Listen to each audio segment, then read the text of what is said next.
Histocast.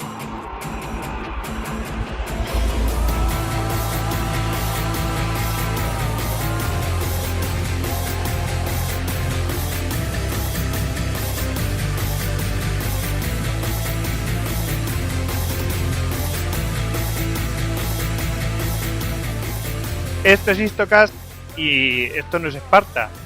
Y vamos a continuar nosotros con este tercer podcast en el cual vamos a hablar de blindados, tanques, carros de combate, esas maquinarias indispensables en la guerra del siglo XX y actualmente siguen siendo indispensables, no tanto, pero siguen teniendo su papel. Como ya anunciamos en el anterior podcast, vamos a hablar con David Nagan, mi querido naganista. Hola, buenas noches. ¿Qué tal estás? ¿Preparado? Preparado aquí, con los carros de combate, a darlo todo. ¿Tú qué serías? ¿Conducirías tanques o directamente serías de la artillería? Yo figuraría en la torreta. En la torreta. Perfecto. Bueno, también vamos a tener aquí a Hugo Cañete, que ya es el veterano del podcast. Buenas noches y cierra España. @acanete para los que le quieran seguir en Twitter, y también le podéis seguir en delaguerra.net, y como siempre es el único hombre respetable, aunque también tenemos aquí a algunos hombres respetables entre nosotros dos. Yo no diría novatos, pero sí que son nuevos en este frente. Por ejemplo, tenemos aquí a Veramendi, Javier Veramendi, de delaguerra.net. ¿Qué tal estás? Buenas noches, muy bien. Aquí muy bien, con mucha ilusión. Me han dicho que eres resistente a la tecnología, que te has quedado en 1945. Como mucho. Y me parece tarde incluso. Bueno, pues nada, pues a ti no te puedo recomendar más que teletipos y cosas de estas. Sí, el Morse. Sí, exactamente. Y también tenemos a Javier Ribelles, de novelis.es, y que está, bueno, esa página de éxito de crítica de libros de historia militar y naval, como dice. Bueno, a mí me encanta esa parte que dice naval, me ha llegado al alma. Pero bueno, ¿qué tal estás? Claro. Buenas noches. Pues muy bien, aquí estamos, un friki más. uno más. Pero bueno, hacemos comunidad, ya sabes que internet nos ha juntado a todos. ¿Qué le vamos a hacer? Y también estabas metido en un proyecto editorial, Ediciones Platea, ¿no? Sí, señor. Hemos pasado de la crítica de libros a hacer los libros propiamente dichos. Y nos hemos metido en un proyecto muy apasionante, intentando editar lo que como aficionados nos gustaría haber editado, y nada, a ver cómo sale el experimento, por lo menos que podamos decir que lo hemos intentado. Bueno, habrá que, vamos a decir un poquito dónde podemos ver el producto de ese proyecto en edicionesplatea.com, y también se pueden enterar de las últimas novedades en Twitter en @edicionesplatea, así todo seguido. Podéis saber. Y tenéis una novedad, bueno, salió en el 2011, pero yo creo que tenéis un libro que es perfecto, que va como anillo al dedo para este programa, que es Tankmen, ¿no? Sí, señor. Tenemos editado el primer libro de nuestro proyecto, es Tankmen, del historiador británico militar Robert Kelso. Y nada, va perfectamente alineado con el programa de hoy, puesto que el libro es la historia del carro de combate desde que apareció en los campos de trincheras de la Primera Guerra Mundial, aquellas máquinas que dejaba estupefacto a todo el mundo que las veía aparecer. Sí. Con las panzas esas ahí asomando. Que saltaban las trincheras y se veía la panza asomando ahí, todos los sí, aterrorizando. Eran engendros para los soldados que estaban en las trincheras. Ver aparecer tras la niebla una especie de engendro avanzando a paso de tortuga, disparando a diestro y siniestro, era ya solo aparecer provocaba el pánico directamente. Sí. Hay una característica de este libro que porque es que no es el típico libro de tanques o analizando campañas, que a lo mejor sí que puede llegar a entrar en ello, pero el punto de vista principal de este libro es que es la experiencia de los propios tanquistas, ¿no? Sí, el libro está construido a base de entrevistas orales que se ha dedicado el autor a recopilar de tanquistas veteranos de todos los frentes, cuadernos, diarios, entrevistas de otros libros de gente que ha escrito sus memorias. Es un libro basado enteramente, o como se pone en la contraportada del libro, es la historia de los tanques a vista de torreta. No es el típico libro que nos cuenta cuántos remaches tiene un Tigre o cuántas ruedas tiene un T-34, sino que nos cuenta desde dentro cómo se vivían las batallas, qué sentían los tanquistas antes de la batalla, cómo se preparaban para ello, cómo se entrenaban, cómo se desarrollaban los carros de combate desde el alto mando y cómo era vivido por los soldados de a pie. Y es una historia de los carros de combate, pero desde dentro del carro de combate. Y eso, hasta ahora que yo sepa, en castellano no hay nada parecido. Pues nada, es perfecto para el tema que vamos a hablar hoy. Yo creo que el que quiera ampliar o conocer más sobre todo este tema, vamos, yo creo que es el libro indicadísimo, vamos. Y nada, pues vamos a empezar. Yo voy a terminar de presentarme. Yo soy Gojix, @Gojix_Salduero, y me podéis encontrar también en Eguardia de Gojix. Y voy a empezar a dar paso a David Nagan, que nos va a hablar sobre los carros soviéticos en los primeros años de guerra, entre 1941 y 1943, y su posterior evolución, y cómo esas cosas torpes dieron la vuelta a la guerra. Pues nada, te doy la palabra, David. Cuéntanos, ¿qué es lo que nos querías contar sobre los carros de combate soviéticos? Parece un tema intenso, pero la verdad es que es un tema muy divertido, porque todo el mundo dice, el ataque alemán sobre la Unión Soviética, la Blitzkrieg, y nadie sabe realmente qué pasó, ni qué es lo que había, ni el tipo de material que tenían los soviéticos. Pero los soviéticos estuvieron preparando para la guerra de un modo muy peculiar, porque normalmente un ejército dice, yo tengo una doctrina para la guerra y la aplico. Los soviéticos dijeron, nos gustan todas y vamos a hacer algo de todo. Entonces, cuando los alemanes llegan y comienza la Operación Barbarroja en junio de 1941, la invasión de la Unión Soviética, nos encontramos que el grueso del ejército soviético, las divisiones blindadas, estaban compuestas por dos tipos de carros, los T-26 y los BT-7. Estos eran carros ligeros que hasta el momento ya han tenido experiencias bélicas en las batallas de la guerra de invierno contra Finlandia y en la guerra civil española. Y ahí eran muy exitosos, o sea, tenían un armamento brutal, o sea, no había nada en ese momento en esos conflictos que pudiera, otro carro me refiero, que pudiera hacerles frente.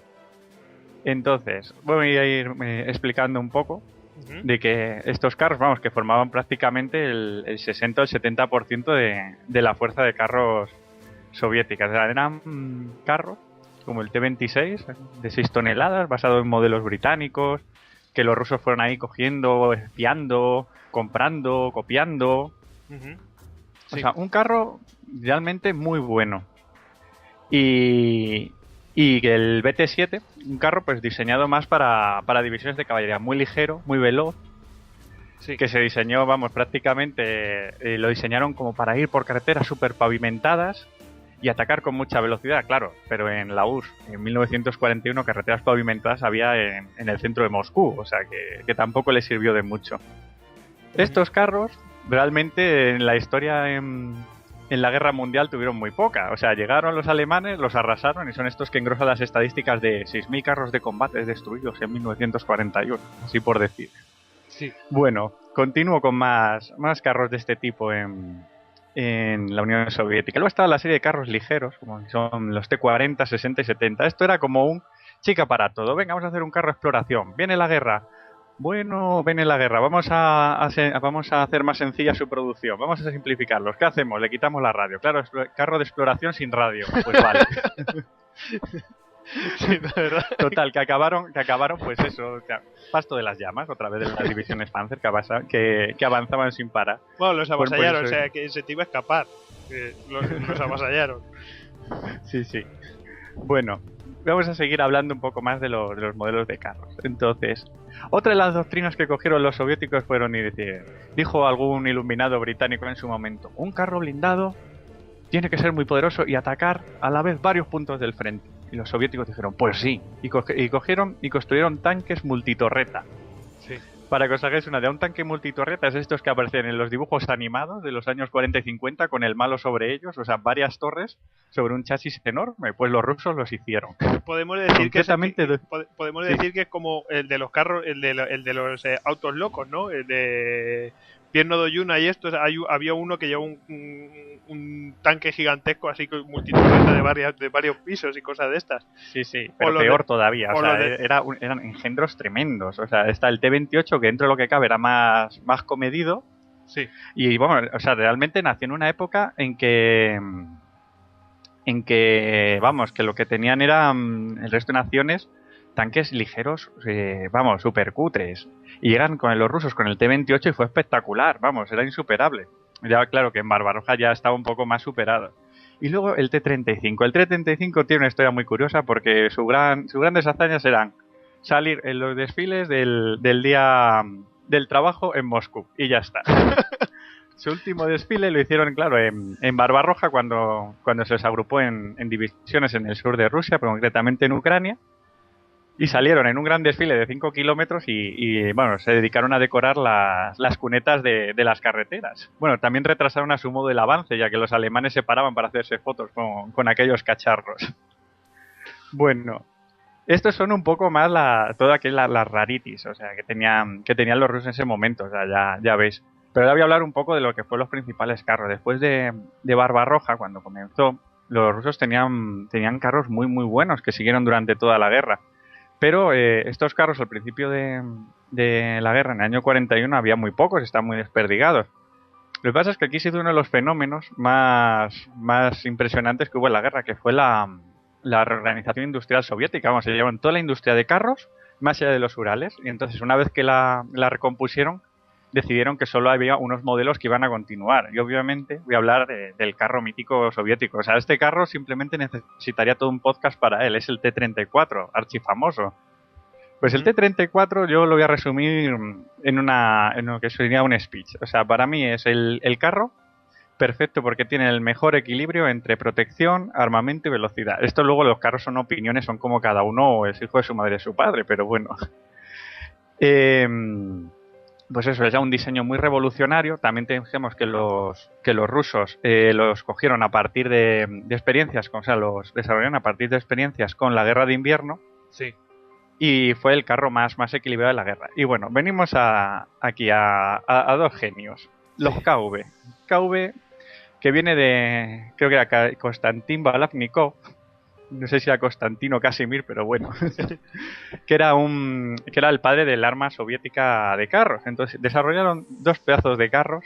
Como habían tenido la guerra de invierno, habían visto la experiencia, lo que tenían no les daba para eso. Sí. Entonces, dos grandes carros, el KV-1 y el KV-2. El KV-1 era puro soviético. O sea, lo más soviético que te puedes echar la cara. Ángulos rectos y mucho blindaje.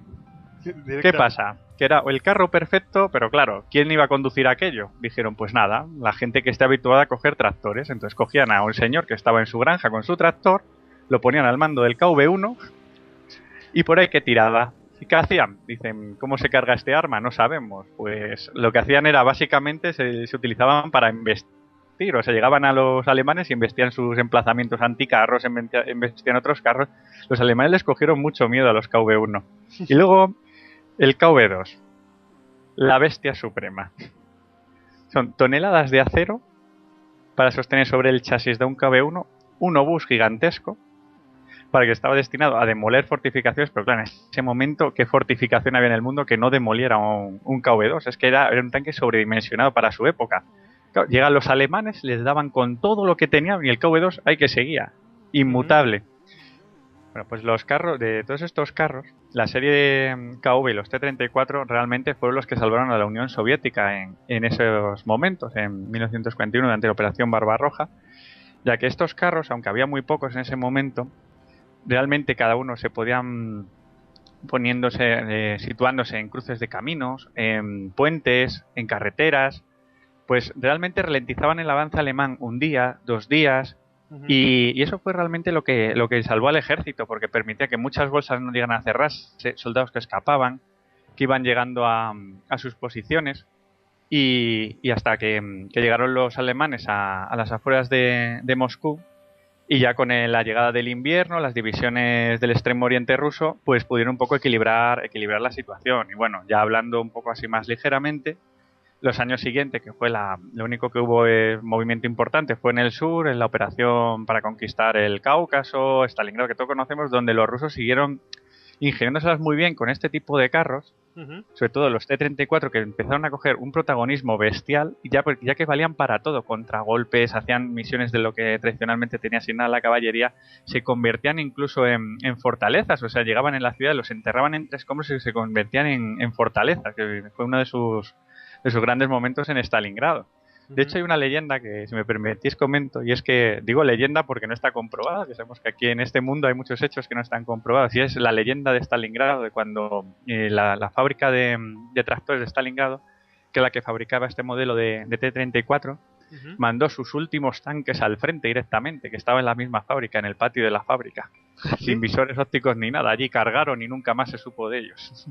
Bueno, un poco para cerrar mi intervención. Y lo último, ya hablar de la mítica batalla de Kursk, donde ya los soviéticos, directamente fue el último avance alemán, que ya fue en 1943, directamente les dieron bien. O sea, los alemanes intentaron, pues con su superioridad, rodear que era la típica batalla que dices, ahí hay un saliente, vamos a por él, pero los rusos se fortificaron muy bien, y es donde demostraron sus verdaderas tácticas antitanques, o sea, minas, cañones, anticarros, y una serie de defensas que realmente ya fue el punto culminante, y fue el gran momento del T-34 donde batió a los Panzer en la mítica batalla de Podgorovka. No sé si lo he dicho bien. Podgorovka. Y bueno, aquí termino mi intervención. Sí, pero y es, bueno, muy ligera y vete a saber. Bueno, ligera, pero bueno, vamos a ver. Has pasado así por encima de la batalla de Kursk. La batalla de Kursk es la batalla más importante. La batalla de Kursk yo la digo como punto de inflexión. O sea, la batalla de Kursk se podrían hacer 20 podcasts con ella. Sí. O sea, es un momento álgido. Se puede hablar de divisiones enteras que participan ahí. La doctrina anticarros dio la vuelta, se demostró que el cañón anticarro era mucho más importante de lo que se preveía, las defensas en profundidad. Realmente se puede hablar muchísimo, pero creo que no tendríamos tiempo suficiente esta noche. La batalla de Kursk, que para que no lo sepa, es la mayor batalla de carros de combate de la historia. O sea, si alguno sabe las cifras, que las diga. Yo ahora mismo no me acuerdo exactamente y me voy a equivocar, pero eran bastante... Bueno, es que sobre las cifras hay mucha controversia, no hay cada autor da unas cifras, hay un pequeño consenso sobre más o menos, pero cifras exactas es que ni siquiera se sabe exactamente las cifras de carros que participaron. Pero estábamos de hecho, hablando de varios... con respecto a las cifras, hay un competidor con respecto a la mayor batalla de carros de la historia, siempre con lo que decía Javier Ribelles, que hay bailes de cifras, que es la batalla por el agujero, por la Tue de Gembloux en el 40, donde 2 divisiones Panzer de aquella oleada de entonces, que tenían más de 200 carros cada una, se enfrentan a 2 divisiones ligeras mecanizadas francesas con un número similar de carros. Entonces se llegan a desplegar casi 1 millón de carros sobre el terreno en ese momento. Joder, 1 millón de carros. 1 millón. Digo 1 millón, 1 millar. 1 millar, vale. Digo, madre mía, qué producción tenían estos, ¿no? Pues nada, oye, la verdad es que la batalla de Kursk en sí misma merecería la pena, porque sí. Hombre, sí que se le pondera, pero no sé, yo creo que es un punto de inflexión, como tú has dicho, y también se enfrentan varias doctrinas, y yo creo que podríamos hacer un podcast más adelante sobre ello. Sobre grandes batallas del frente oriental, o sea, eso puede ser brutal. Tú, es que a ti te encanta. Eso nos puede llevar una temporada entera. Claro. Sí, nos dejarían las novias, las mujeres. Calla. Pasaríamos al ostracismo social después de eso. Calla, no me hables. Bueno, en fin. Vamos a ver. ya que Beramendi ha mencionado pues una campaña que hubo ahí en Francia, entiendo que es Francia-Bélgica, ¿no? Sí, es en Bélgica. Sí. Pues nada, él iba a hablar de los carros franceses y nada, yo creo que es el mejor momento para darte pie a que comiences. A ver, cuéntanos. Hay una reflexión y bueno, aprovechando también la presentación que hacía Javier Rivilla, es una virtud del libro de Tankmen, sí. Y es que tenemos mucha tendencia cuando hablamos de carros, a hablar de blindajes, de cañones y de velocidad. Y realmente en lo que es el funcionamiento y el servicio y la utilidad de un carro de combate, hay otros muchos factores que entran en juego. Y a lo mejor un buen ejemplo precisamente es el enfrentamiento de mayo-junio del 40, donde los franceses empiezan la batalla con más carros que los alemanes, y digamos que si atendemos a lo que es blindaje y cañón, incluso son carros superiores en su mayoría. Sí. No solo el B1 bis, que es una especie de monstruo, sino carros como el Somoa 35 con un cañón de 47 milímetros que podía cargarse, prácticamente cualquier carro alemán. A distancias muy superiores a las que podían un poco jugar los alemanes. Digamos que el hándicap de los carros franceses está en un nivel muy distinto. Una de las cuestiones principales que se analizó posteriormente era la tripulación. Los carros alemanes, salvando el Panzer 1 y 2, casi no llegan ni a carro, aunque eran bastante mayoritarios en ese momento, contaban con tripulaciones de 4 o 5 hombres. Uh-huh. Los carros franceses básicos, como el Hotchkiss, contaban con 2 hombres a bordo. Uh-huh. Entonces, hay una historia muy curiosa de un subteniente entonces, una de las divisiones de carros, que cuenta cómo era la aventura de un jefe de carro. La aventura, nunca mejor dicho. La aventura, cuéntanos. Totalmente. Entonces viene a contar que, claro, el jefe de carro en principio está de pie. Está de pie y, por ejemplo, la torreta del Hotchkiss no se puede abrir. Tiene una cúpula y entonces, a través de una serie de mirillas que hay en la cúpula, trata de vigilar todo lo que sucede a su alrededor. Todo esto de pie, mientras el carro va pegando bandazos, avanzando hacia Dios sabe dónde. Cuando tiene la suerte de, a través de alguna de las mirillas, poder localizar en cualquier dirección un objetivo, tiene que girar la torreta. Lo malo es que allí de pie no alcanza los mandos de la torreta, se tiene que sentar en un arnés que tiene para poder manejarla. Sí. En el momento que se sienta, pierde de vista las mirillas y lógicamente pierde de vista el objetivo. Sí. Tiene que volver a localizarlo utilizando para ello el visor de tiro. Uh-huh. Entonces, por utilizar a lo mejor un símil, es un poco lo que le puede pasar a alguien que intenta ver un barco allí en el mar con los prismáticos, que sí. A simple vista ves el puntito y cuando te pones los prismáticos y empiezas a buscarlo, ya no pues te tiras horas, ¿no? Sí. Entonces, bueno, cuando tiene la suerte, con la mirilla del visor de tiro, de haber podido localizar, contaba este hombre, el carro enemigo o el cañón enemigo, su objetivo, pues dispara. Otro de los hándicaps precisamente que tenían los carros franceses es que los obuses perforantes, sí, que solían ser 2 de cada 8 o de cada 7 en proporción con los obuses explosivos, no eran trazadores.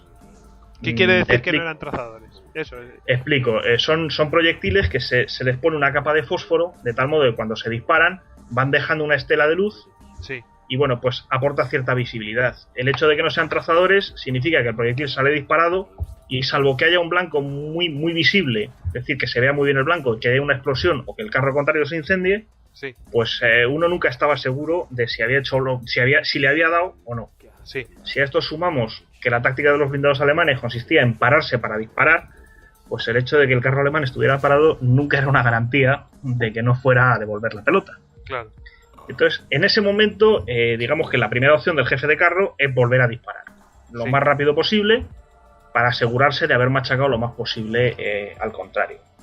Esto debería suponer un gasto de munición. Lo que pasa es que, claro, este jefe de carro, que además de observador es tirador, también es el cargador, con lo cual lo siguiente que tiene que hacer es bajarse de su arnés e ir al fondo de la torreta a oscuras para encontrar otro proyectil antiblindaje.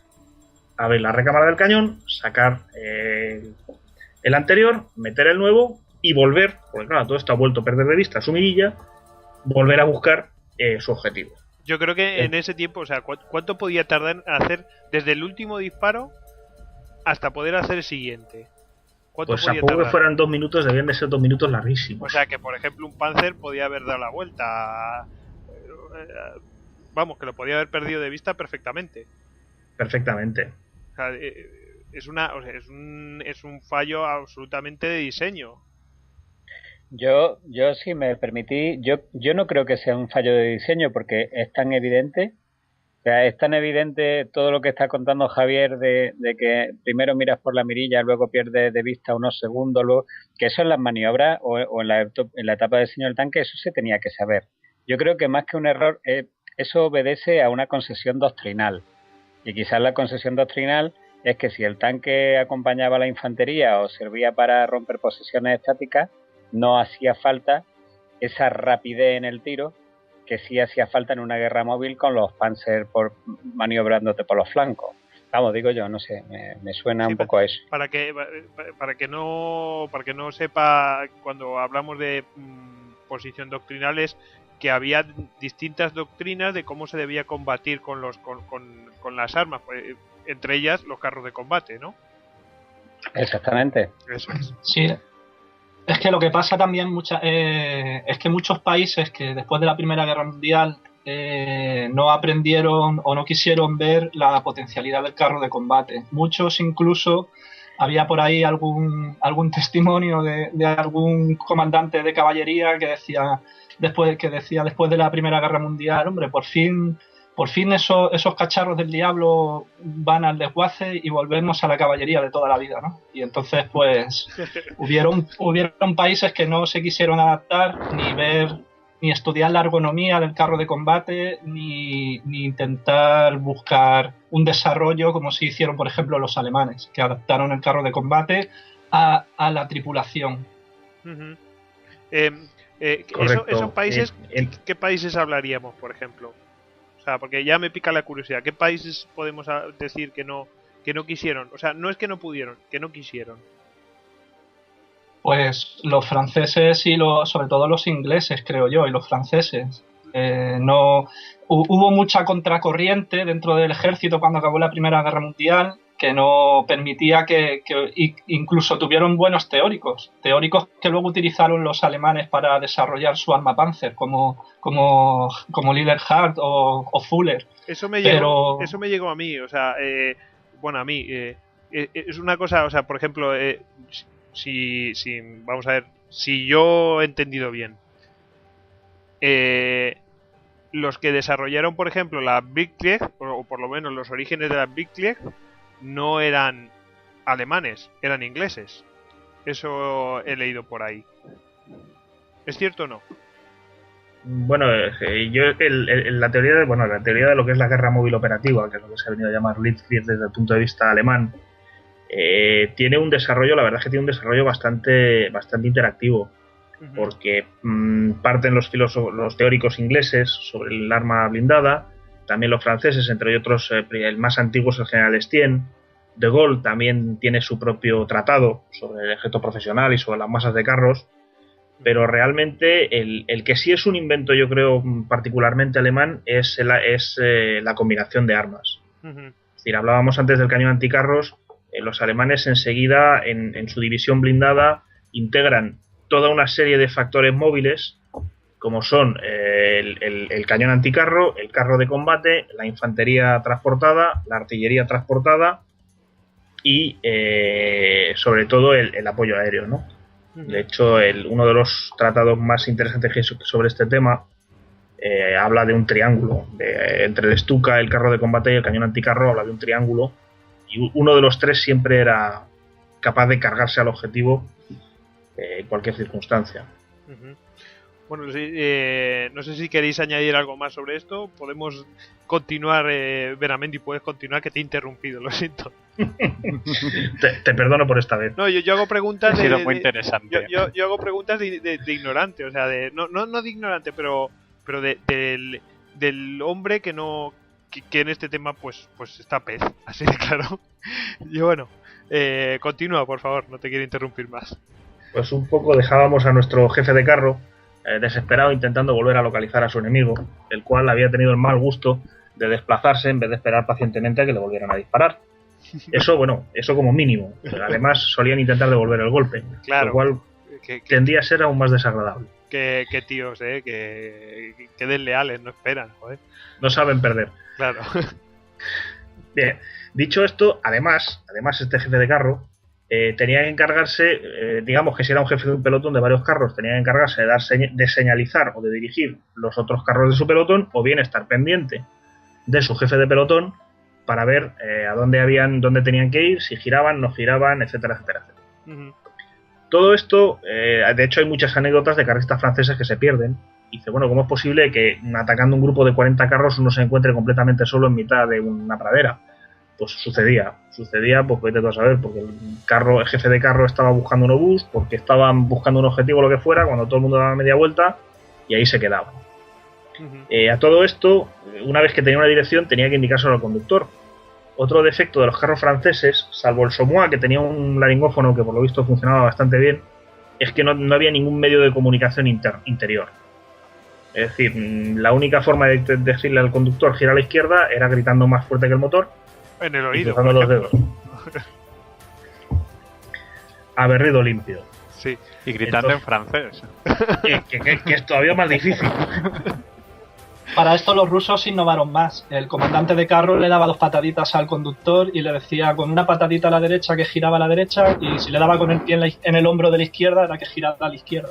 ¿Y innovaron más que los franceses. Y esto no es broma. Adoro la sencillez rusa. Sí, es apasionante.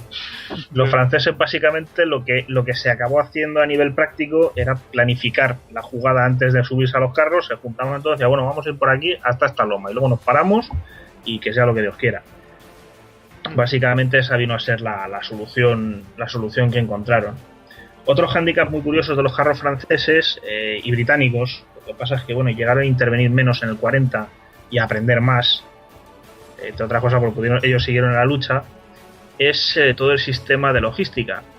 Una de las cosas curiosas es que los carros, bueno, los alemanes, lo dice además el libro Tankmen, fueron los que introdujeron el bidón de gasolina estándar de 5 litros, el jerrycan famoso, que los aliados pues no empleaban en ese momento. Los franceses disponían de unos camiones de 200 litros, de 2 toneladas, perdón, que además solían ser camiones civiles cogidos para usos militares, que solían llevar todavía la marca de Shell o de ESO, sí. Lo que los hacía unos blancos fantásticos para los aviones alemanes, bien pintaditos de colores chillones.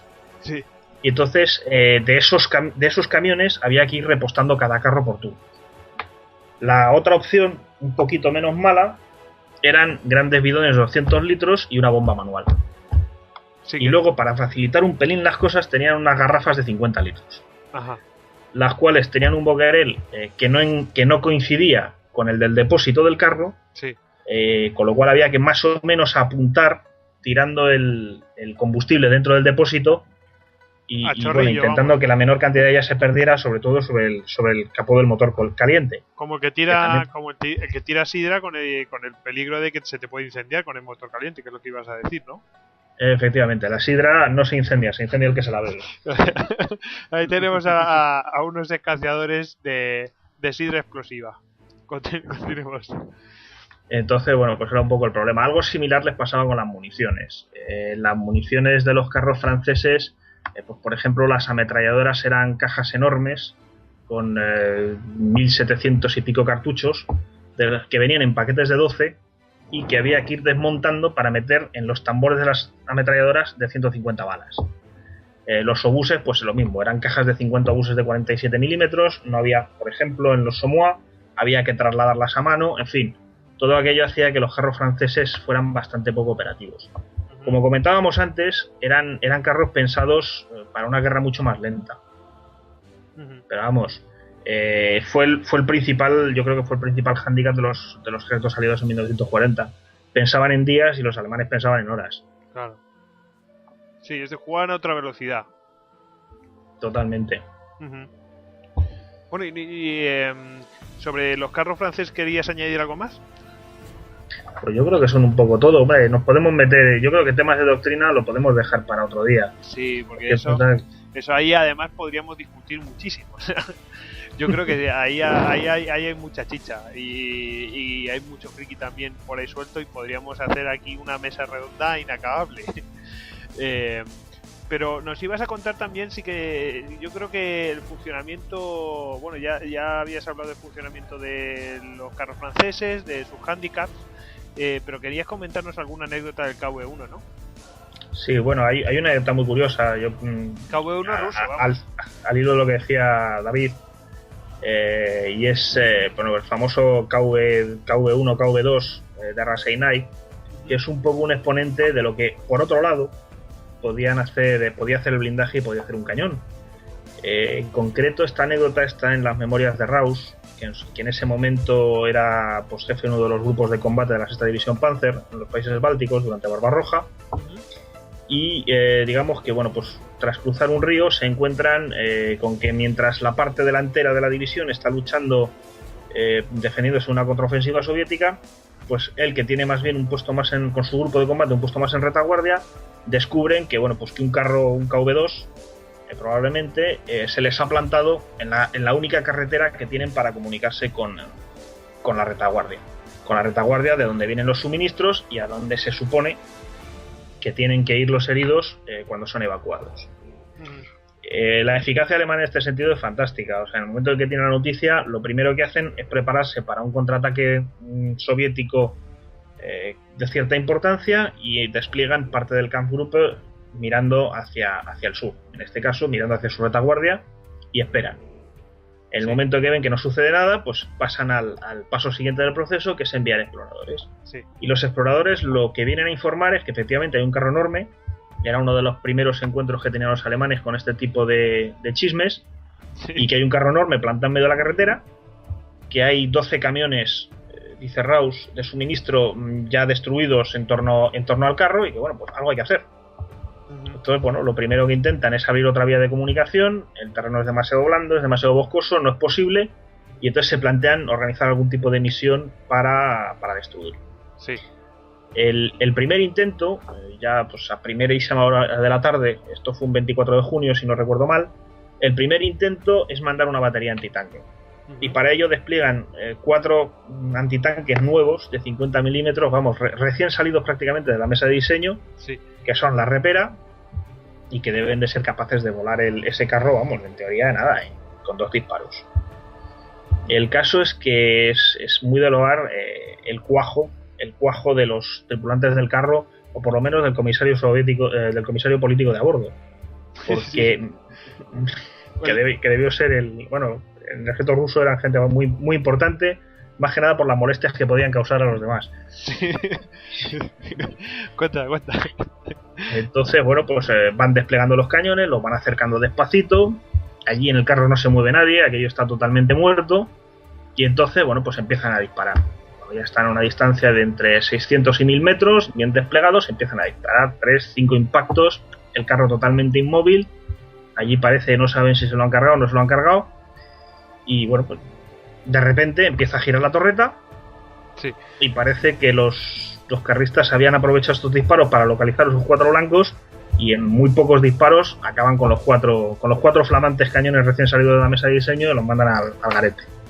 Para desesperación tanto de sus servidores como del propio Raus y de un montón de soldados que parece ser que se habían concentrado en la zona más o menos a cubierto para ver el espectáculo.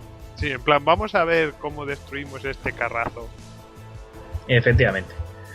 Obviamente, la opción siguiente es pasar al arma anticarro alemana por excelencia, que es el 88. Es el cañón antiaéreo de 88 milímetros, que era pues, probablemente en ese momento el mejor abrelatas del que disponían todos los ejércitos. Por aquello, vamos, descerrajaba un carro a 2000 metros sin ningún problema. El caso es que para asegurarse lo van acercando, pues un poco la misma táctica, es decir, lo acercamos despacito, disimuladamente, a ver si no nos pillan, y vamos a ver si conseguimos arrearlo. Parece que esta vez consiguieron llegar solo hasta los 800 metros antes de que se repitiera prácticamente el incidente, es decir, el 88 no llegó a disparar en este caso. Lo descubrieron y dezumbaron y se acabó. Directamente, es decir, también es verdad que era un cañón cuyo despliegue era un pelín complicado porque tenía una fuste en flecha, 2 carros que había que sacar, sí. Aunque se podía disparar montado sobre los carros de transporte, digamos que perdía capacidad, ¿no? Sí. Entonces es muy probable que, bueno, en el momento en que los rusos se dieron cuenta que, bueno, estos se han parado, han llegado hasta aquí, pues lo mismo, pegaron 2 zambombazos y mandaron el 88 a la porra. Supongo que ya para desesperación de Raus y de todos aquellos que, bueno, dependían de aquel camino, de aquella carretera. Carretera en ruso, camino en el resto de los idiomas, probablemente. Sí. El caso es que, bueno, pues cae la noche y deciden pasar a acciones más subrepticias. Y para ello van a mandar ingenieros. Organizan uno de los, digamos, jefes, un teniente de ingenieros, reúne a 12 voluntarios y deciden acercarse por los bosques subrepticiamente hasta el carro para volarlo con una carga. Dicho y hecho, se ponen en marcha a favor de la oscuridad. Por lo visto incluso llegaron a quitarse las botas para hacer menos ruido y llegan hasta el carro, de donde no sale, vamos, efectivamente, mientras se traslada hacia el carro observan un incidente muy curioso, y es que por el otro lado de la carretera donde están ellos se acerca gente y parecen observar, o eso comenta Raus, que debían de ser civiles o partisanos locales que llevaban comida a los carristas. O sea, que estaban alimentados. Es que hay que pensar a la gente que está dentro del carro, estaba pendiente todo o sea, por lo menos se tendrían que hacer turnos para vigilar que el enemigo no se acercara o que no volviera a hacer algún intento. Tenía que estar permanentemente alerta y aún así tendrían que alimentarse y hacer sus necesidades y todo eso. O sea, que fijaros la situación. Un platito de goulash y unos sorbitos de vodka a tiempo ayuda al carrista. Una pregunta inocente. ¿Ese carro tenía ametralladora? Sí, también. Ahora pasaremos a la ametralladora. Bueno, el caso es que por lo visto el teniente ingeniero se informa de que para no descubrir su posición deja que la maniobra termine, y una vez que se han marchado estos fantasmas que andan por el bosque, pues efectivamente se acerca con su equipo y colocan una carga explosiva en las cadenas del carro. La ponen en marcha, salen corriendo, aquello pega un zambombazo y entonces, claro, cuando el carro despierta, aquello, bueno, pues la torreta empieza a girar, empieza a regar toda la zona de tiros de ametralladora. Sí. Los ingenieros echan cuerpo a tierra. Cuando aquello se calma más o menos, vuelven a su punto de reunión y deciden volver a la base a informar un poco de su fracaso, ¿no? Sí. Que el carro está inmovilizado, pero desde luego tiene ganas de gresca. Se ha enfadado. Vuelven todos menos uno. El Raus comenta que vuelven todos menos uno, y de hecho estos, mientras vuelven, pues informan de que se oye otra explosión y otra nueva tanda de tiros de ametralladora. Y se ve que por lo visto el que llega, el que se quedó, llegó al campamento agotado, solo, triste, descalzo. Sí. A la mañana siguiente. Dime. No, sigue. Descalzo a la mañana siguiente y bueno, pues viene a pasar lo que sucede en todo escalafón, ¿no? En todo sistema militar, perdón. Cuando hay un soldado que se ha salido de la norma, pues se le va embroncando siguiendo el escalafón. Primero el jefe directo, etcétera, hasta que la cosa llega a Raus. Y por lo visto prácticamente hubo que interrogar al pobre hombre para que contara de dónde venía. Y resulta que el hombre pues fue el que se tiró a una zanja cuando empezó la balacera, que dirían, y se quedó solo. Y cuando volvió al punto de concentración, pues descubrió que se habían marchado todos, pero que alguien se había dejado otra carga explosiva. Y decidió, con su carga explosiva, él solito, pues volver al carro e intentar colocarla junto al cañón, para por lo menos inutilizar lo que era la pieza principal.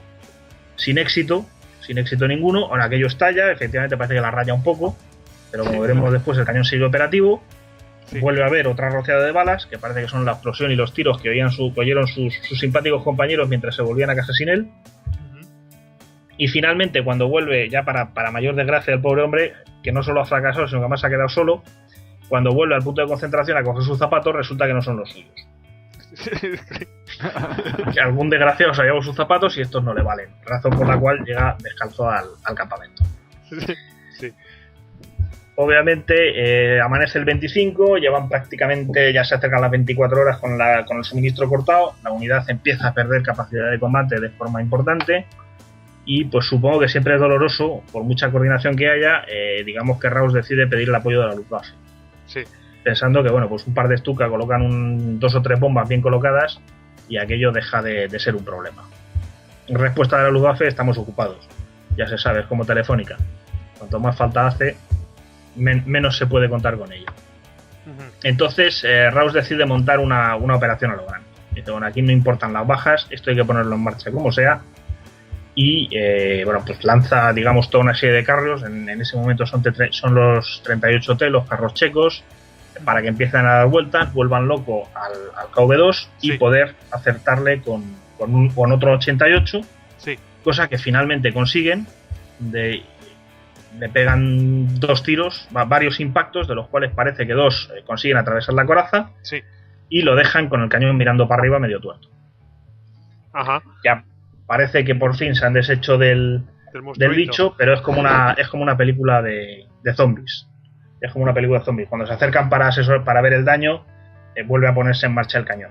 Entonces ya ahí parece que intervino uno de los ingenieros que estaba allí, cogió 3 o 4 granadas, las metió por el agujero de uno de los impactos de 88 que había atravesado la coraza, y ya parece que por fin, casi 24 horas después y al segundo día de empezar el incidente, pues consiguieron deshacerse del carro. Lo cual, por otro lado, llevándome la contraria a lo que decía antes, pues también es una muestra de la importancia que puede llegar a tener el blindaje. O sea, es la mejor demostración, yo creo. O sea, que no podían con él, no había manera de darle. Es como en la anécdota que se cuenta en el libro de Tanmen. Si mal no recuerdo, le pregunta un novato que acaba de llegar al frente y que se tenía que enfrentar a los Tiger, y pregunta que cómo podían cazar los Churchill. Los Churchill eran los carros británicos, ¿no? Si no me equivoco, a un Tiger. Y le dice, pues acertándole en la mirilla, ¿no? O algo así era. ¿Vosotros lo conocéis mejor, esa anécdota? Yo conozco una, pero es de cuando les lanzaban, decían que tenían que abrir los carros por la base, o sea, de que rebotara la bala en el suelo y entrara por debajo. Sí, no, decía el oficial británico cuando preguntaba cómo caza un Churchill a un Tiger, y le dice que se supone que debe acercarse a menos de 200 yardas y colocar un tiro por su periscopio. Y al preguntar el chaval, ¿y alguien lo ha hecho? No, esa es la respuesta. Sí, el Tiger hay que decir que era, digamos, el tanque más blindado que tuvieron los alemanes en la Segunda Guerra Mundial. Si no me equivoco, o sea, yo hablo así profanamente. Sí, no. Sí, no, vale. Sí, no. Vale. Hubo un King Tiger, que es ahí como la evolución, que fue todavía más blindado. Pero ya en los últimos años de la guerra, digamos que lo que fue la evolución normal, el Tiger fue lo mejorcito que tuvieron. ¿Y los Tiger que combatieron, llegaron a combatir en el norte de África? Sí. En Túnez. En Túnez. Pues de eso no vas a hablar tú, ¿no, Hugo? No vas a hablar de combates, de un combate, digamos, digamos que curioso en el norte de África. Sí, en el norte de África, bueno, es que lo encontré esta anécdota en el libro de Karel de Desert Foxes, los zorros del desierto. Y es un combate un tanto singular y además de cierta entidad, y me pareció bastante curioso para comentarlo hoy, porque no es el típico enfrentamiento a cañonazos como fue el de Prokhorovka en Kursk, por ejemplo, ¿no? Pero para esto nos tenemos que retrotraer todavía año y medio antes de que el Tigre llegara a Túnez, y nos situamos en mitad de lo que se llamó la Guerra Pendular. Si vosotros y los que nos estén escuchando han leído algo sobre la guerra en África, pues verán que fueron grandes movimientos. Ahora me planto en la frontera de Egipto, ahora me planto en Trípoli, ahora me vuelvo a plantar en la frontera de Egipto, me vuelvo a plantar en Trípoli. Eso se le llamó la guerra pendular. Entonces nos situamos el noviembre de 1941. Voy a poner un poco el marco en donde se circunscribe el combate, para que se entienda un poco. Bueno, pues entonces estamos en Rommel y su Afrika Korps y su aliado italiano habían realizado una ofensiva en el verano del 41, llegando hasta Soyun, pero cerca ya de la frontera egipcia, pero Tobruk se lo tuvieron que dejar a un lado porque fue imposible tomarlo. Entonces quedan cercados allí, y ya para noviembre Rommel pensaba atacar ya Tobruk y tomarlo de manera definitiva, pero bueno, esto ya para otro programa queda. Se dice que ese plan, un espía en Roma, logra hacérselo llegar al Cairo y que los ingleses estaban un poco sobre aviso de ese plan y que entonces deciden lanzar un ataque anticipándose para recuperar Tobruk. Ese ataque es el que se llama la Operación Crusader, que empieza el 18 de noviembre, que consistía básicamente en que una fuerza que era el 13 Cuerpo de Ejército iría por la costa con infantería sobre todo avanzando y luego pues, desde la inmensidad del desierto en un ataque de pinza de envolvimiento irían unas columnas blindadas del 30 Cuerpo británico, 30 Cuerpo que luego para el 30 Cuerpo, quiero decir, es que se me ha venido el flash de Nunca nieva en septiembre, que es uno de los libros que tiene también Platea, ediciones Platea ahí en la recámara para lanzar en los próximos meses. Ese 30 Cuerpo británico sería en el 44 el encargado de llegar y enlazar con las tropas paracaidistas en los puentes de Market Garden. Pues este mismo tenía que entrar por el desierto y llegar a Tobruk, y además no solamente su objetivo era tomar Tobruk, sino cortar la vía Balbia, que era la carretera de la costa que comunicaba todos los enclaves, para dejar a Rommel, o sea, cortarle la retaguardia y cortarle los suministros. Sí. Para eso el 30 Cuerpo de Ejército tenía a la famosa 7ª División Blindada, entre otras unidades, que es la protagonista de nuestra historia.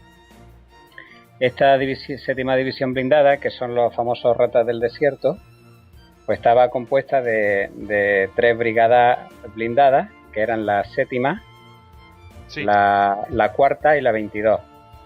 Entonces, para que nos hagamos una idea, vamos a hacer una composición, para el que no esté viendo, luego colgaremos un mapa. Sí, hay que decir que todo esto, o sea, todo lo que sea ayuda multimedia y todo, y imágenes y eso, vamos a colgar los links y los mapas. Sí, porque vamos a hablar de movimiento y a lo mejor así de oída es más difícil. Claro, es que ya estamos hablando de cosas más digamos, más abstractas, no realmente para visualizar una campaña no hay cosas que no podemos expresar así fácilmente con las palabras. De todas formas, yo voy a intentar poner el símil de un reloj con la hora, por lo menos para que se puedan apreciar un poco de dónde venían los movimientos y cuáles fueron. Sí. Bueno, continúa, Hugo. Sí, vale, bueno, pues entonces resulta que el día 18 de noviembre empieza la ofensiva y a mediodía capturan un vehículo de Estado Mayor de la 4ª División India, cerca de Sidi Suleiman, y dentro iba entre los pasajeros un sargento de Estado Mayor que resulta que llevó un mapa que contenía el plan de ataque de Auchinleck, por lo cual rápidamente se coscaron los alemanes de cuál era la intención británica de asestar el principal golpe desde la profundidad del desierto. Sí. Entonces, en Tobruk, al sur de Tobruk, estaba el aeródromo de Sidi Rezegh, no sé si se dice así o no, pero bueno, más o menos Sidi Rezegh se escribe, y entonces se supone que la 7ª División, las Ratas del Desierto, tenían que tomar ese aeródromo y desde ahí asestar el golpe hacia Tobruk, mientras las defensas de Tobruk iniciaban también un asalto a la vez y conectar más o menos por ese área. Entre los días 20 y 21 de noviembre empiezan a producirse ya los primeros encuentros entre blindados, ya de importancia, y la verdad es que la división británica sale bastante mal parada de estos primeros encuentros y se desorganiza. Sus 3 puntas blindadas, que son sus brigadas, acaban un poco cada una por su cuenta, un poco separadas, pierden la cohesión. De hecho, Rommel diría posteriormente que de qué les sirvió a los británicos tener superioridad numérica, porque la tenían, pusieron en el campo de batalla casi 1000 tanques y los italianos y los alemanes apenas llegaban a 500. Y comentaría Rommel después que para qué le había servido esa superioridad británica de tanques si luego se lo iban mandando de uno en uno, ¿no? Se lo iban mandando de brigada en brigada. Entonces, llegado a este punto, todos los combates blindados que hay alrededor de Sidi Rezegh pues son bastante confusos y caóticos. Vamos a hacer la posición de la séptima división blindada de la Rata del Desierto queda de la siguiente manera. En el centro, si nos imaginamos un reloj, en el centro donde nacen las manijas, estaría la séptima brigada blindada y la quinta brigada de infantería sudafricana, que estaban en el aeródromo. Sí. Luego a su izquierda tendríamos a la 22 brigada blindada y a la derecha tendríamos a la cuarta brigada blindada. Un poco más al sur. Toda esta historia es para situarnos ya con la cuarta brigada blindada, que es la protagonista de nuestra historia, porque es un caso, yo diría que casi único, no puede que haya más, pero yo no lo conozco, en el que una brigada es absolutamente barrida del mapa de operaciones en unas pocas horas. Una brigada, pero de una manera muy singular, no a cañonazo. Sí. Una brigada de cuántas unidades podemos hablar. Según he estado leyendo, la brigada antes de entrar en combate tenía más de 100 tanques. Vale, o sea que... Cuando ya llega el día 23, que es cuando se produce el encuentro con los alemanes, ya estaba bastante disminuida, claro, por los combates que había habido esos días anteriores y rondaría los 40-50 tanques. Sí, pero ya hemos visto que ha habido casos de tanques, pero claro, es distinto. Tanques, por ejemplo, el KV-1 que hemos hablado antes, que estuvo dando... no quiero decir la palabra, pero molestando y fastidiando el avance alemán bastante tiempo. Y aquí estamos hablando que en unas horas desaparecen los restos de una brigada. Continúa. Sí. Bueno, pues tenemos el aeródromo como punto de manija y entonces Rommel, que sabía el plan, en vez de atacar sobre Tobruk, decide mantener esas posiciones y centrar sus principales fuerzas, que son la 15 División Panzer y la 22 y la 21 Panzer, que era la quinta división ligera con la que entró Rommel en África, que luego se le cambió el nombre. Pues decide enfocarla hacia el sur para darle un golpe de gracia a la Rata del Desierto. Sí. Entonces, ¿cuál es el movimiento alemán? El movimiento alemán es desde las 12 y las 9 ataca la 21 División Panzer. Y luego la 15 División Panzer, que estaba más al este, hace una finta y ataca desde las 3 y desde las 5, con lo cual toda la séptima división blindada británica pues se queda en el aeródromo y en los alrededores rodeada. Sí. Así que en esta situación llegamos al domingo 23 de noviembre, día que los alemanes llaman Totensonntag o Domingo de la Muerte, porque hubo un montón de combates aislados con las 3 brigadas blindadas británicas y en especial con la que nos ocupa, que es la cuarta brigada blindada.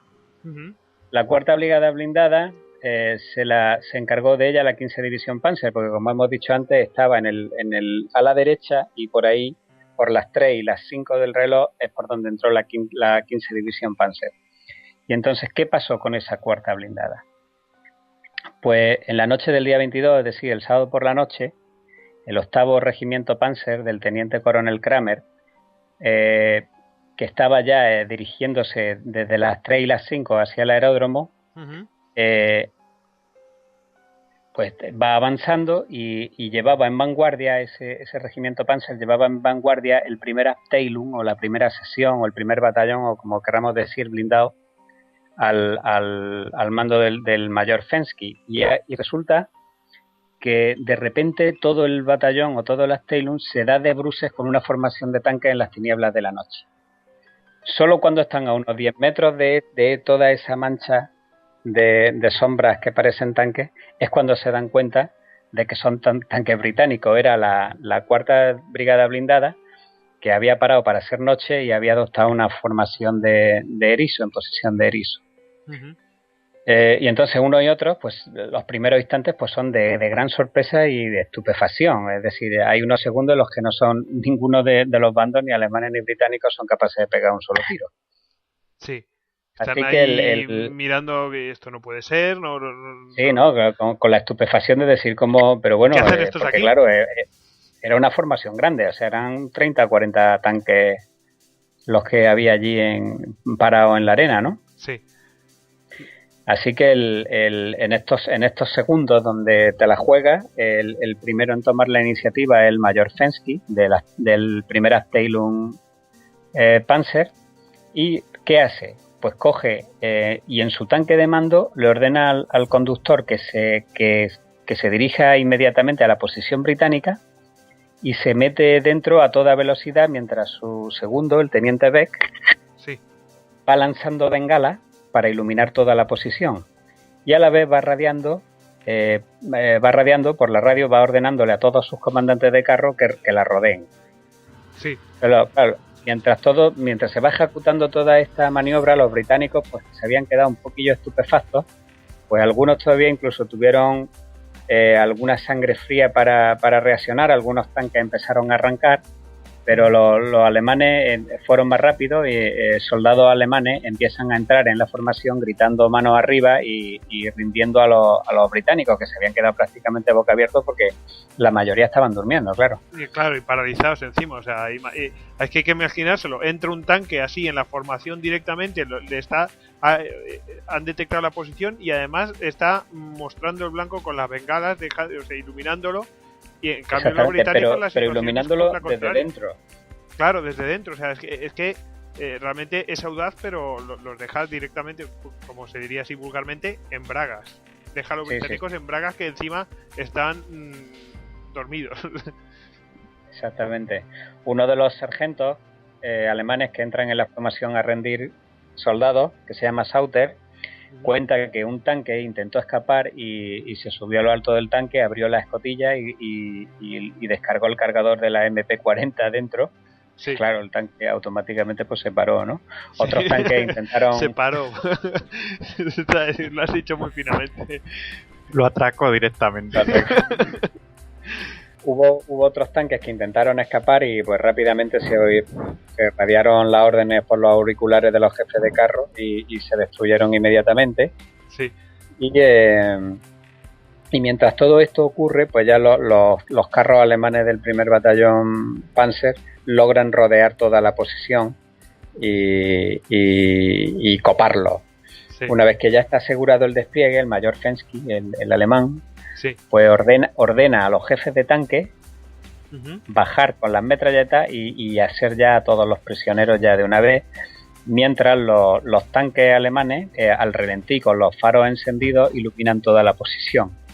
Con lo cual cogieron a o lo que quedaba, porque ya llevan 3 días combatiendo, de una brigada blindada británica, precisamente de las ratas del desierto de la 7ª división blindada. Pues las cogieron de noche, las sorprendieron y en un giro de audacia lograron hacerse con la situación, pues casi sin pegar un tiro, vamos. Sin tener que pegar muchos tiros, ¿no? En la refriega se perdieron 3 sargentos alemanes, sí. Pero claro, el final de la brigada fue absolutamente desastroso. Cayó prácticamente intacta en poder de los alemanes. Se capturó a un brigadier, el Gatehouse, a 17 oficiales, 150 suboficiales, 35 tanques y una gran cantidad de vehículos. Pero bueno, al día siguiente los combates siguieron y el mayor Fensky precisamente murió al día siguiente. O sea que la gloria le esperaba al día siguiente. O sea, la gloria sí. La tuvo y después se fue a la gloria de los cielos al día siguiente. Bueno, no está mal. Por lo menos vivió su día de gloria antes de morir. No está mal. Sí, literalmente. Sí. Bueno, hay gente que no puede decir eso. Bueno, esa es la anécdota. ¿Queréis comentar algo de esta anécdota? ¿Alguno de vosotros? La verdad es que en aquella campaña la 4ª Brigada Blindada fue una unidad muy desafortunada, no solo por eso, sino porque además se vio encomendada una doble misión, que por un lado era participar en el ataque junto con el 30 Cuerpo de Ejército con la 7ª División Blindada, y por otro tenía que vigilar el flanco izquierdo del 13 cuerpo, con lo cual estaban de acá para allá constantemente, sin llegar a estar establecidos en un punto concreto. Cierto, de hecho no llegan a tiempo a apoyar el combate en el aeródromo de Sidi Rezegh, porque precisamente estaban cubriendo el flanco izquierdo del 13 cuerpo que avanzaba por la costa. Sí, la verdad es que una brigada que anduvo ahí fintando de un lado para otro, y al final para no dedicar el esfuerzo en ningún sitio. Sí, o sea, no concentras, realmente estás disperso. O sea, disperso me refiero no que esté disperso sobre el territorio, sino que realmente no has concentrado tu poder en un lugar, y al final el que mucho abarca poco aprieta, ¿no? Podríamos decir. Exactamente. Bueno, pues ahora vamos a inaugurar no una sección, pero sí una parte de, yo creo que va a ser importante dentro del podcast, que es que vamos a plantear preguntas que nos hacen los oyentes, los fans de este podcast, los seguidores. Vamos a decir que nos pueden seguir y hacernos las preguntas directamente a la cuenta que tenemos en Twitter, que es @histocast, o el hashtag #histocast, y ahí nos pueden hacer las preguntas que quieran sobre el tema que vamos a tratar. Nosotros lo anunciaremos con tiempo. Y bueno, lo que ha dado tiempo hasta ahora es a plantear la pregunta de sobre un tanque en concreto. El KV-6. ¿Qué podéis decirme del KV-6? Podemos decir que es un engendro, ¿no? Podemos decir que Michael Bay en Transformers lo hubiera flipado con ese tanque. ¿Cómo me lo podríais describir? Pues imagínate un tren, le quitas las ruedas del tren y lo pones sobre orugas, y una detrás de otra una serie de torretas. Yo creo que eso es lo más aproximadamente que se podría describir. Vamos, una burrada. A mí me parece un poco salida de una mente enferma. Un poco G-Joe, ¿no? Sí, o sea, es como de juguete, o sea, de aquí pongo a esta, aquí pongo a otro, aquí voy a darle en la casita, o sea, es una cosa tremenda. Sí, pues, el KV-6. Vamos a decir que tiene se distinguen 3 torretas. La primera, vosotros que sabéis más de esto, la primera es como si lo hubiera sacado de un tanque directamente. Tiene dos, es una torreta montada sobre otra, ¿no? Una realmente es como con un cañón de tanque directamente, y luego tiene como una de fuego ligero. Explicadme esto, porque yo la verdad en esto estoy pez. ¿Cómo sería? Pues yo creo que lo primero parece ser la torreta de un KV-1 con un cañón de 76 milímetros. O sea, cogemos y sí, todo cosas usadas. Sí, eso es, vamos a aprovecharlo, ¿no? Lo segundo viene a ser como la de un KV-2, creo, pero con doble cañón, que tiene sobre ella la de un T-26. Estoy hablando por aproximación, porque esto, si alguno veis alguna cosa rara, me lo decís. Y le seguimos con otra torreta de otro, creo que es otro KV-1, con otra de otro T-26 sobre ella, y luego un lanzador de cohetes Katyuska, el famoso órgano de Stalin. Eso viene a ser. Y entre ellas ahí se vislumbran, hay pequeñas torretas dobles, y no sé muy bien dónde apuntan. Sí.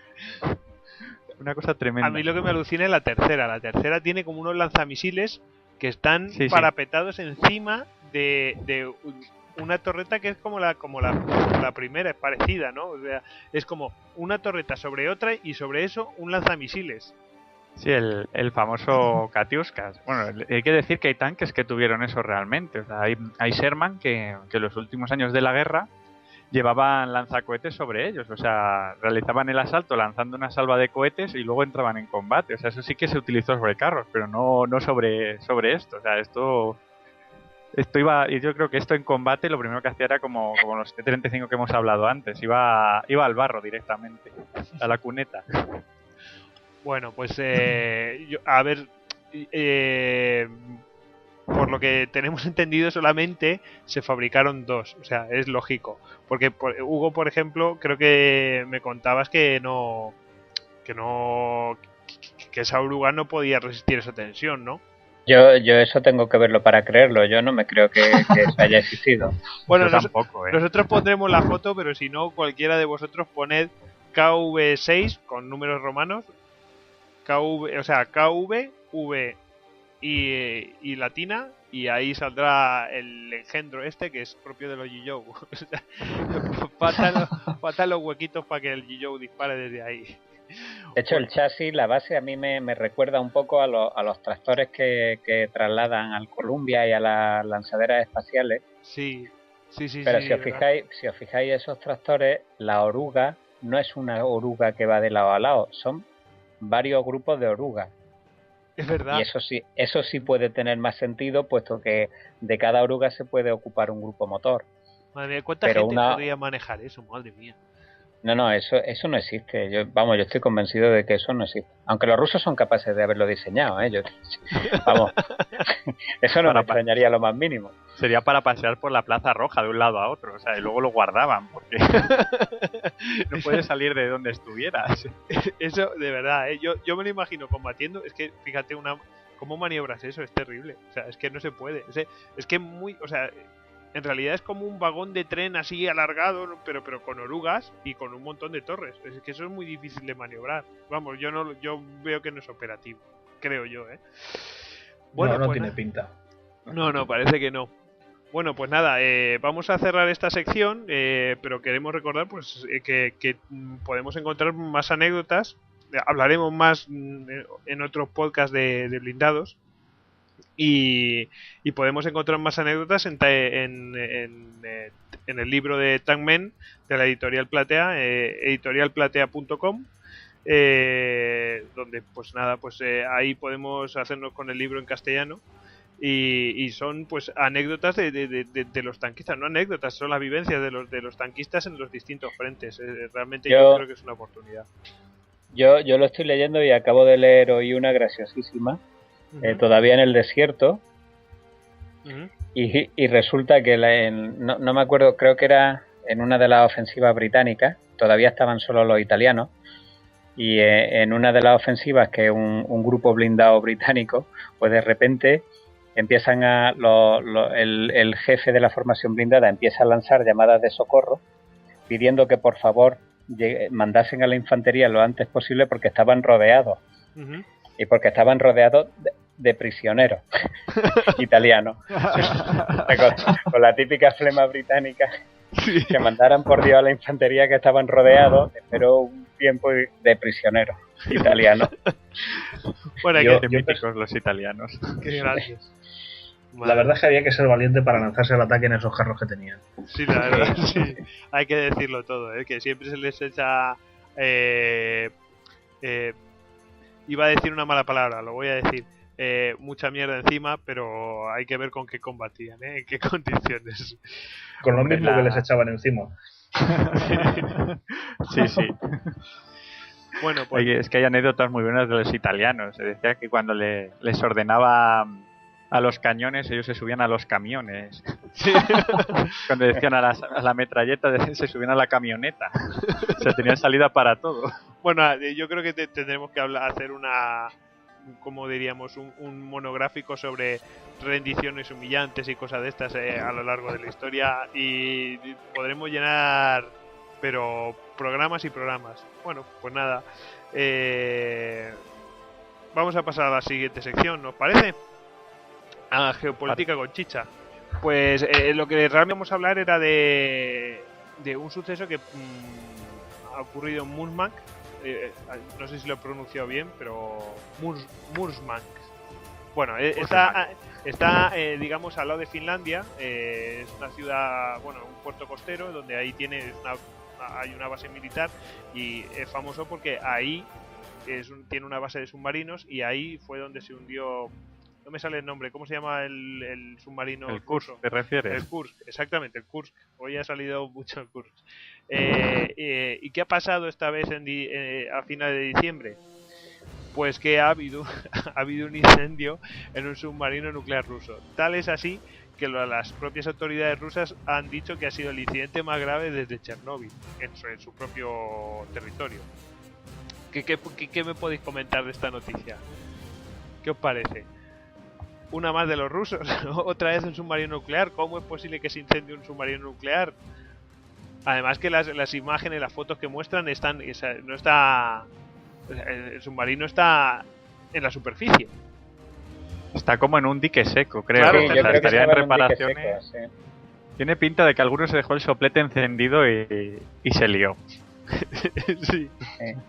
De O hecho, sea, una esto fue- rusada... Sí, Hugo.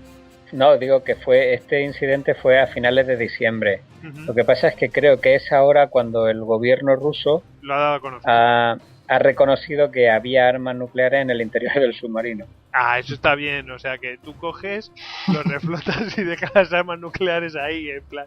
¿Te imaginas que llevas un coche al taller y llevas ahí, no sé, pues no, un tanque lo llevas al taller y lo dejas lleno de munición dentro? De hecho es un submarino de la clase Caterinburgo, Ujú. es decir, son de estos grandísimos oceánicos que lo que llevan detrás de la torreta es una carga de misiles balísticos. Sí. Y por lo que se ve, pues sí que estaba en la dársena y estaba cargado todavía con cohetes y torpedos. Claro, yo por las imágenes que muestran es que están ahí, y creo que en el ¿cómo se llama?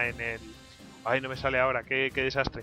En los tubos lanzatorpedos es ahí donde están intentando sofocar el incendio. En la proa del submarino. En la donde proa, está- sí, los Ahí tubos se ve, lanzatorpedos. se ve una escotilla abierta, los bomberos por ahí, sí. Nosotros todo esto lo pondremos lo pondremos en la cuenta de Twitter, facilitaremos el acceso a la noticia, el enlace a la noticia para que lo veáis. En este caso ha aparecido en delaguerra.net y lo podréis ver. Los dos Javis, Beramendi y Rebelle, ¿qué opináis de todo esto? Sí, hombre, la impresión que da es que hay con la era atómica, parece que hay un cambio en lo que es la gestión del armamento, ¿no? Antes el armamento, pues cuando dejaba de servir, te lo almacenabas en un rincón y ahí dejabas que se pudriera. Lo cual, bueno, pues era económico. En el momento que se acababa el dinero, pues ahí se dejaba todo.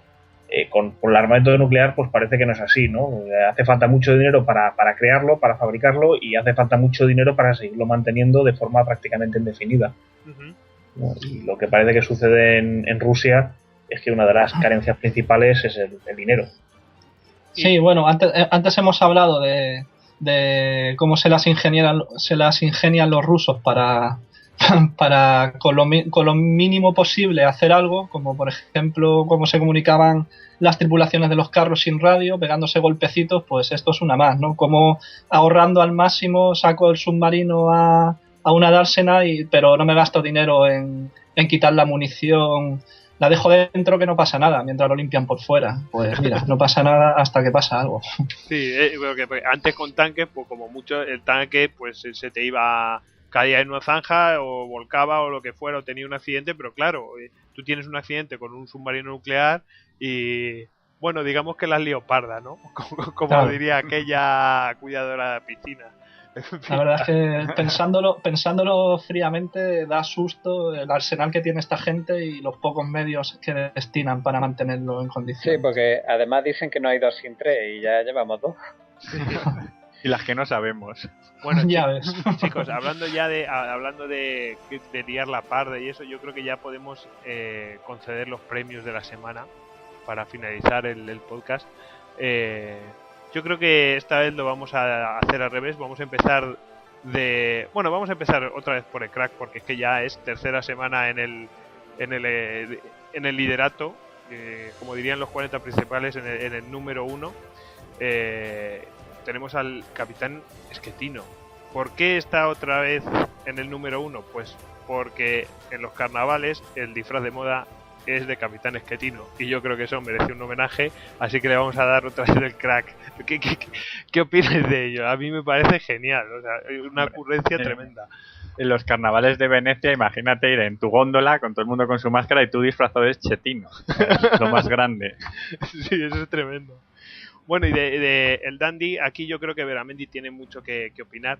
El Dandy hemos elegido a Sarkozy, que se gusta y gustándose en una televisión privada, en una entrevista, el tío pues dice, pues nada, pues me presento a la reelección. ¿Qué tienes que decirnos de ello, Javi? Bueno, yo también me presentaría en su caso. Claro. Otra cosa es que lo saque. Bueno. Pero vamos, yo creo que tiene un trabajo interesante y una mujer interesante también, con lo cual no veo por qué iba a renunciar a ello, por lo menos sin pelear un poco. Sí, recordemos que Sarkozy se convirtió en trending topic mundial cuando lo anunció, o sea, realmente causó furor. Parece que no, es una habitual, pero ahí sigue el tío causando furor, es tremendo lo de este hombre.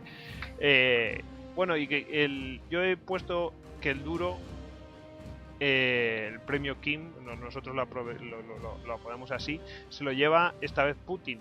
Se lo lleva Putin, no por lo del submarino, que podría ser, pues en ese caso sería Valladía, pero es en realidad por el tema del apoyo a Siria. El tío no da su brazo a torcer y apoya lo que está sucediendo en Siria y los intereses rusos, obviamente. ¿Qué tenéis que opinar sobre ello?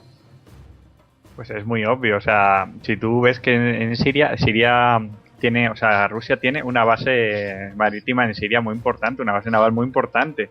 O sea, está totalmente en su círculo de influencia. O sea, no va a permitir que cambie allí un gobierno sin su permiso. O sea, Rusia está haciendo pues como haría Estados Unidos en su caso, o cualquier otro país que tiene otro país en su círculo de influencia, pues, es mi opinión. Sí. Bueno, ¿alguno más quería hablar? Sí, Hugo. No, sí, no, a mí eso sí que sí desconocía que tenían una base los rusos ahí en el Mediterráneo, en Siria. Oye, pero vamos, yo estaba convencido de que Siria era un satélite de Irán. Y Irán y Rusia no están... Pero vamos, tampoco conozco el caso. Sí, se llama... Bueno, está en la antigua ciudad de Tolosa, la Tolosa de ultramar, de los cruzados, que no sé cómo la llamarán ahora en árabe. Pero está allí tienen una base además bastante importante, que es su base de reaprovisionamiento del Mediterráneo de todas las naves que salen del Mar Negro por Turquía. Uh-huh. Y realmente es una zona desde los 60, desde las guerras con Israel, sí que Siria ha estado muy influenciada por la Unión Soviética y ahora por Rusia. De hecho, creo que es la única base rusa que queda fuera de sus fronteras ahora mismo. Bueno, quitando todos los antiguos países que fueron parte de la Unión Soviética, pero creo que es la única que queda. Curioso. Bueno, pues nada, y el último premio que se lo damos, el Vaya Día Premio Roth, por el almirante Rozhevsky del primer podcast. El que no lo conozca, por favor, que se escuche el primer podcast. A Sean Penn, ¿cómo es? Sean Penn, ¿no? El actor norteamericano. Sean Penn, ¿no? Como diría. Sean Penn. Sí, como Sean Connery, pero Sean Penn. Diría algo, pero me habéis dejado sin opciones. ¿Cómo?